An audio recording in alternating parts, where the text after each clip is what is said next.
ఆంధ్రప్రదేశ్ ప్రభుత్వం రైతుల కోసం అనేక పథకాలను అమలు చేస్తోంది. ముఖ్యంగా పంటను మార్కెట్ యార్డ్ గోడౌన్లలో నిల్వ చేసుకునే సదుపాయం కల్పించి మంచి ధర వచ్చినప్పుడు అమ్ముకునేలా అవకాశం ఇస్తోంది. రైతులకు నిల్వ చేసిన పంటపై వడ్డీ లేని రుణం కూడా అందిస్తోంది. ఈ రైతు బంధు పథకాన్ని మళ్లీ ప్రారంభించి పల్నాడు జిల్లాలోని మొత్తం 12 మార్కెట్ యార్డుల్లో అమలు చేస్తున్నారు. ప్రస్తుత ఖరీఫ్ లో పంటల దిగుబడి వచ్చే సమయానికి రైతులు ఈ పథకాన్ని మార్కెట్ కమిటీల ద్వారా వినియోగించుకోవచ్చు. రైతు బంధు పథకం కింద ధాన్యం అందుకున్న తర్వాత 6 నెలల పాటు మార్కెటింగ్ శాఖ పరిధిలోని గోడౌన్లలో ఉచితంగా నిల్వ చేసుకోవచ్చు. గోడౌన్లో ఉన్న పంటపై మార్కెట్ విలువకు 75% వరకు ప్రభుత్వం రుణం పొందవచ్చు. గడువు దాటితే కూడా అద్దె తక్కువగా ఉంటుంది.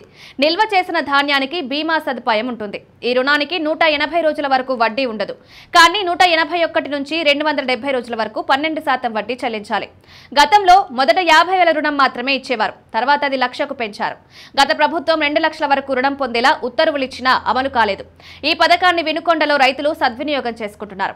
వినుకొండ వ్యవసాయ మార్కెట్ యార్డుకు 2 కోట్లు కేటాయించగా 40 మంది రైతులు ధాన్యం నిల్వ చేసి 77.22 లక్షల రుణం పొందారు. చిలకలూరిపేట, సత్తెనపల్లి మార్కెట్ యార్డులకు ₹1,00,00,000 చొప్పున కేటాయించారు.